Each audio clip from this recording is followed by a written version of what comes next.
नमस्कार, मैं हूं निकिता और आप देख रहे हैं सत्यहिंदी.com। चलिए एक नजर डालते हैं अब तक की सुर्खियों पर। भारत जोड़ो यात्रा का आज 85वां दिन है और इस समय कांग्रेस की पदयात्रा मध्य प्रदेश में मौजूद है। आज 1 दिसंबर गुरुवार को यात्रा उज्जैन के आरडी मेडिकल कॉलेज से शुरू की गई, जो कि शाम के समय झालरा गांव में जाकर रुकेगी। आपको बता दें, शेड्यूल के हिसाब से राहुल गांधी की यह पदयात्रा करीब 13 दिनों तक मध्य प्रदेश में जारी है, जिसके बाद 3 दिसंबर की शाम को आगर जिले से यात्रा राजस्थान में प्रवेश करेगी। गुजरात विधानसभा की कुल 182 सीटों में से 89 सीटों पर आज 1 दिसंबर को पहले चरण की वोटिंग होगी। बता दें, वोटिंग को ध्यान में रखते हुए सुरक्षा के लिहाज से पुख्ता इंतजाम किए गए हैं। इसके साथ ही गुजरात के मुख्य चुनाव अधिकारी के कार्यालय ने एक प्रेस रिलीज में बताया है कि गुरुवार को 25,434 मतदान केंद्रों पर सुबह 8 बजे से शाम 5 बजे तक वोटिंग होगी, जिनमें से 9,018 केंद्र शहरी क्षेत्र में और बाकी 16,416 मतदान केंद्र ग्रामीण इलाकों में बनाए गए हैं। और गुजरात चुनाव के पहले चरण में कुल मिलाकर 2.39 करोड़ वोटर्स हैं, जिसमें से 1,24,33,362 वोटर्स पुरुष हैं, तो वहीं 1,15,42,811 महिला वोटर्स हैं। बता दें, दूसरे चरण का मतदान 5 दिसंबर को होगा और 8 दिसंबर को मतों की गणना की जाएगी और उसी दिन चुनावी नतीजे भी घोषित किए जाएंगे। उत्तराखंड में चल रहे विधानसभा सत्र के दूसरे दिन महिला क्षैतिज आरक्षण और धर्मांतरण विरोधी विधेयक सदन में पास किए गए, जिसके साथ अब ये दोनों ही कानून बन गए हैं। अब जल्द ही इन्हें लागू करने के लिए अधिसूचना जारी की जाएगी। बता दें, सदन में आज नए 6 विधेयक रखे गए थे। वहीं पहले दिन सदन में 10 विधेयक आए थे। उत्तराखंड सरकार ने राजकीय सेवाओं में महिलाओं को 30% क्षैतिज आरक्षण देने के लिए विधानसभा में मंगलवार को विधेयक पेश किया था। बुधवार को इस पर चर्चा के बाद इसे पास कर दिया गया। क्षैतिज आरक्षण का लाभ उस महिला अभ्यर्थी को मिलेगा जिसका मूल अधिवास उत्तराखंड में है, लेकिन उसने अन्य कहीं कोई स्थायी अधिवास प्रमाण पत्र प्राप्त नहीं किया है। साथ ही यह लाभ उन महिलाओं को भी मिलेगा जिनके पास राज्य में स्थायी अधिवास प्रमाण पत्र है, बेशक उनका मूल अधिवास उत्तराखंड में नहीं है। महिलाओं को क्षैतिज आरक्षण देने के साथ ही उत्तराखंड में जबरन धर्मांतरण पर रोक लगाने के लिए भी सख्त कानून का रास्ता अब साफ हो गया है। बुधवार को विधानसभा में उत्तराखंड धर्म स्वतंत्रता विधेयक 2022 को पारित कर दिया गया।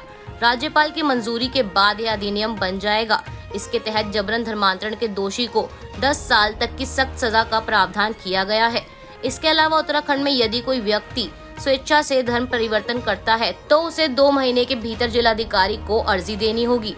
धर्म परिवर्तन की अर्जी देने के 21 दिन के अंदर संबंधित व्यक्ति को डीएम के समक्ष पेश होना पड़ेगा। इसके अलावा जबरन धर्मांतरण की शिकायत कोई भी व्यक्ति दर्ज करा सकता है। साथ ही बता दें कि इस विधेयक में जबरन धर्मांतरण पर सख्त सजा और जुर्माने का प्रावधान है। कानून अस्तित्व में आते ही जबरन धर्मांतरण एक गैर जमानती अपराध हो जाएगा।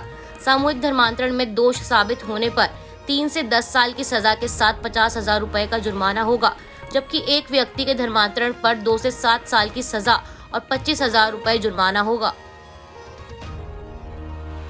बिहार में शराबबंदी को लेकर राज्य के पूर्व मुख्यमंत्री जीतन राम मांझी का एक बयान सामने आया है, जिसमें उन्होंने कहा है कि शराब और ताड़ी 2 अलग अलग चीजें हैं। ताड़ी बंद करने का कोई सवाल नहीं उठना चाहिए। ताड़ी एक नेचुरल जूस है और इसे शराब की कैटेगरी में रखना ही नहीं चाहिए। महागठबंधन में शामिल हिंदुस्तान आवाम मोर्चा के प्रमुख ने आगे कहा कि इसमें लाखों लोगों का व्यापार और रोजगार छिपा हुआ है। बिहार में ताड़ी से लाखों लोगों का घर चलता है। न सिर्फ पासी बल्कि अन्य समाज के लोगों को भी इससे रोजगार मिलता है। इससे कानून व्यवस्था भी खराब नहीं होती। ऐसे में मैं ताड़ी को बंद करने के पक्ष में नहीं हूँ। ईडी ने बुधवार को अभिनेता विजय देवरकोंडा से उनकी फिल्म लाइगर में हुई फंडिंग को लेकर पूछताछ की। ये पूछताछ करीब 12 घंटे तक चली। बता दें, ईडी द्वारा विजय देवरकोंडा से उनकी पहली हिंदी फिल्म लाइगर की फंडिंग को लेकर पूछताछ की जा रही है। इस फिल्म का बजट 100 करोड़ के आसपास बताया गया है। इसके साथ ही बता दें कि इस मामले में ईडी ने केवल विजय देवरकोंडा से ही नहीं बल्कि फिल्म निर्माता चार्मी कौन से भी पूछताछ की थी और उनसे खास तौर पर विदेशी मुद्रा प्रबंधन अधिनियम के उल्लंघन के आरोपों को लेकर पूछताछ की गई थी। चीन के पूर्व राष्ट्रपति जियांग जेमिन का बुधवार को 96 वर्ष की आयु में निधन हो गया। बता दें, वे भारत की यात्रा करने वाले पहले चीनी राष्ट्रपति थे और इसके साथ ही उन्होंने साल 1996 में विवादित सीमा पर तनाव को कम करने के लिए एक महत्वपूर्ण समझौते पर हस्ताक्षर करके दोनों देशों के बीच रचनात्मक सहयोग के एक नए युग की शुरुआत की थी। जैमिन के निधन की खबर कम्युनिस्ट पार्टी ऑफ चाइना की सत्तारूढ़ केंद्रीय समिति द्वारा दी गई है।